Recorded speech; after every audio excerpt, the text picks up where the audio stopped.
You're watching CNBC TV18's Election Exchange. Rajasthan is known for alternating between the BJP and the Congress every 5 years. But the Congress, which is ruling the state, wants to change this trend, or at least it's hoping to do so. In our series, Battle for Rajasthan, Santiagora travels through the state to find out what the Congress is banking on to fight anti-incumbency and what the BJP is using to try and win the right to rule for the next 5 years. Jaipur, the capital of Congress-ruled Rajasthan, is ready for battle, as is the rest of the state. How its people vote on the 25th of November will decide who rules the state for the next 5 years. These elections are also widely seen as an indication of how the general elections could pan out, coming as it does just months before India chooses its next government. For the last 30 years, Rajasthan has never voted the incumbent party back to power. But the Congress says this is the year that will change. In decades, no government has been able to repeat itself. And we believe today the atmosphere, the feedback, whatever I've travelled, I think the Congress party is well placed to come back to power. And we are working unitedly to achieve that target. The BJP is in a disarray in Rajasthan. And nationally also, the government has nothing to write home about. BJP, meanwhile, is confident it will get the mandate. The total mismanagement and misgovernance that has been going on in Rajasthan has literally put Rajasthan behind by 5 years. Be it the youth, be it the farmers, be it the women here. Everybody has lost out these 5 years. And I think that is going to be one of the biggest reasons for Rajasthan's Congress government's debacle. Congress is basing its confidence on the multiple welfare schemes it has announced in the last 5 years, especially those aimed at benefiting farmers, women and youth.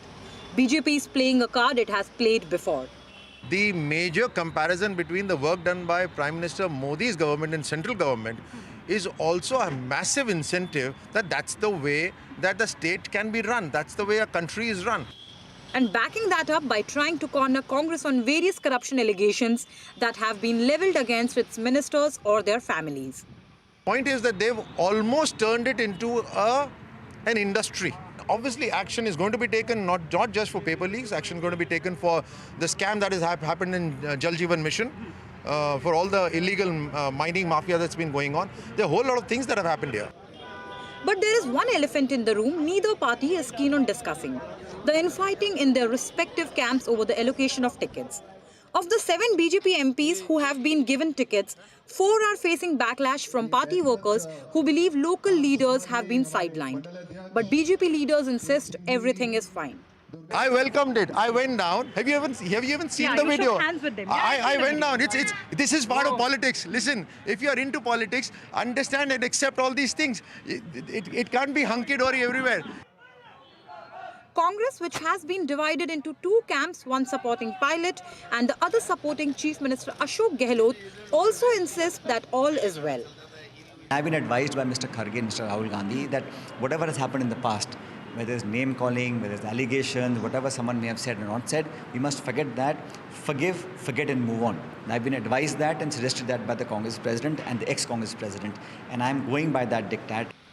It adds that allegations of money laundering and action by the Enforcement Directorate against Congress leaders are just a gambit of a BJP which knows it is on the back foot.